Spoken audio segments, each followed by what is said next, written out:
questions while you answer, Okay. while you think about the answers to that. Eu estou pedindo para a professora Trudy agora nesses últimos minutinhos desse segmento para tecer comentários com relação a uma provável visita da nossa equipe, em conjunto com a equipe da professora e mais alguns convidados, para a nona festa, celebração, comemoração anual do dia D na Fazenda Carnaúba, onde o novo coronavírus não será mais problema, porque já vai estar todo mundo vacinado. Daqui um ano, se Deus quiser, estaremos lá em pessoa. Quem sabe até iremos antes disso. E eu vou pedir para ela então falar em inglês e depois iremos traduzir no próximo segmento. O que ela imaginaria que seriam algumas dúvidas que os senhores teriam se estivessem aqui conosco? O que vocês estariam observando? O que vocês poderiam estar imaginando em termos de perguntas? E quais seriam as respostas dessas perguntas? E o que ela gostaria de perguntar para os senhores, caso ela tenha a oportunidade de estar aí, na Fazenda Carnaúba, seja em Itaperuá, na Paraíba, ou em alguma outra propriedade paraibana, ou em alguma outra propriedade nordestina, ou em alguma outra propriedade rural brasileira. Então agora eu vou deixar ela responder essa pergunta e vamos ver o que ela vai dizer. Legal.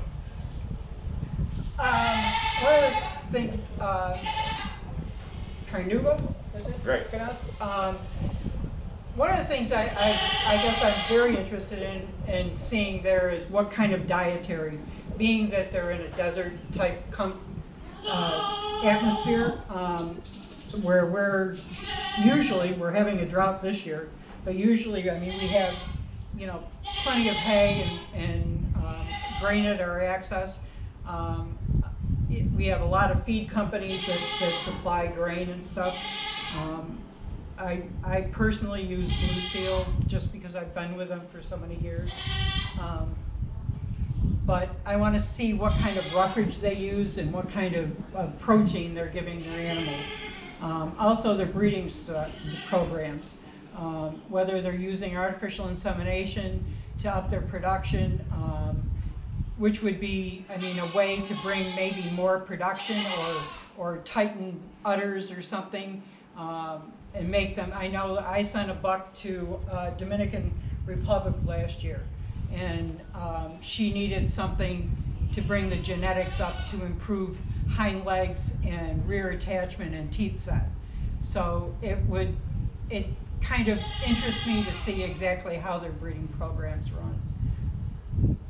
And then the other follow-up to that was when I asked you if you were to receive folks here, sort of reverse that visitation scenario, what would you be pointing out regarding not only your stock, but how people do business here, and especially, again, going back to the whole point of financing, agricultural equipment, subsidies, taxation. These are things that people are very curious about over there, and if we had them here sitting right by us, and they are here in spirit, what would you actually be pointing out, not only in your stock and in everything we're looking at here on your property, but at the level of the state of New York and even at the level of the country? If you could just comment a couple of things about that.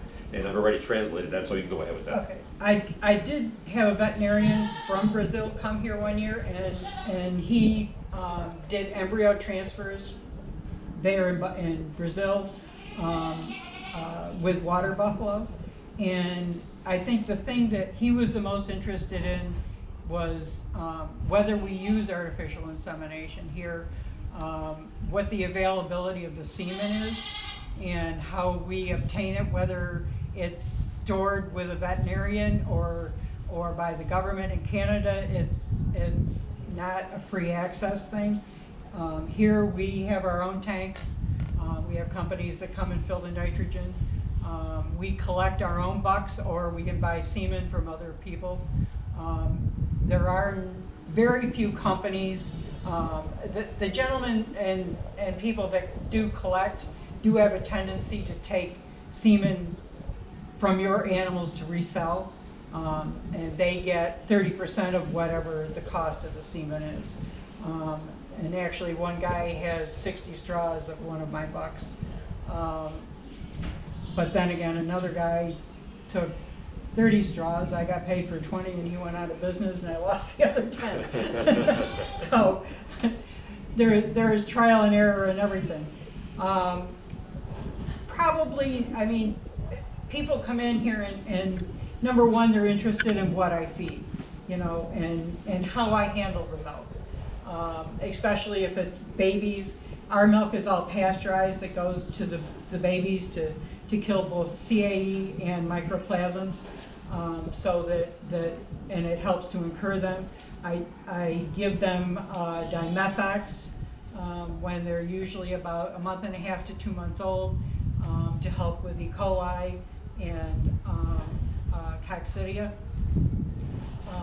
which can really devastate a kid. If they get diarrhea,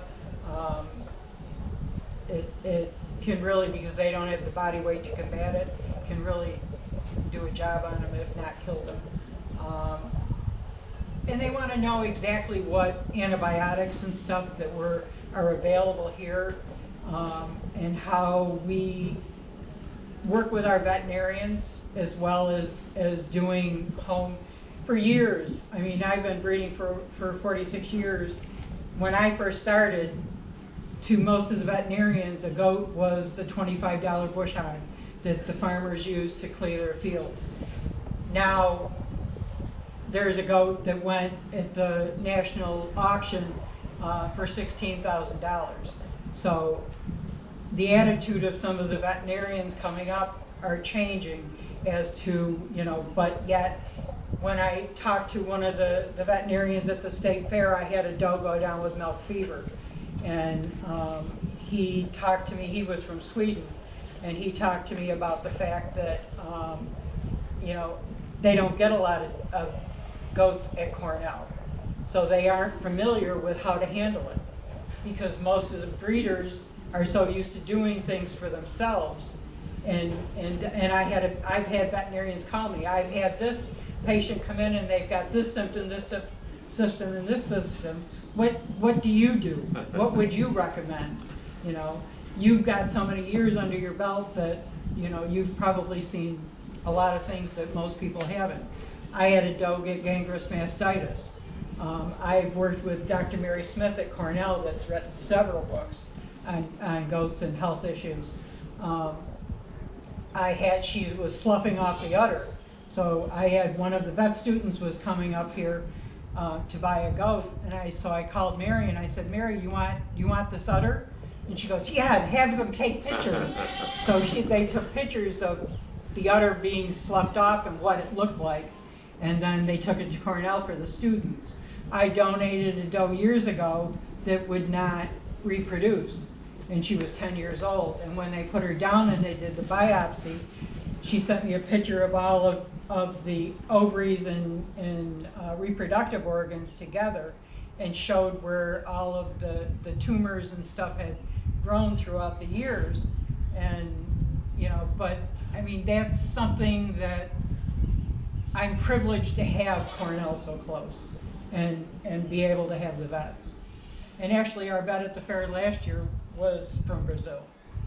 I think you mentioned that to me. Yeah. One last question before we actually go off air, and it'll just be an opportunity for you to kind of say goodbye, but I'm going to read something here while you think about how you want to sort of say goodbye to folks, and I'll read it in Portuguese, so just bear with me.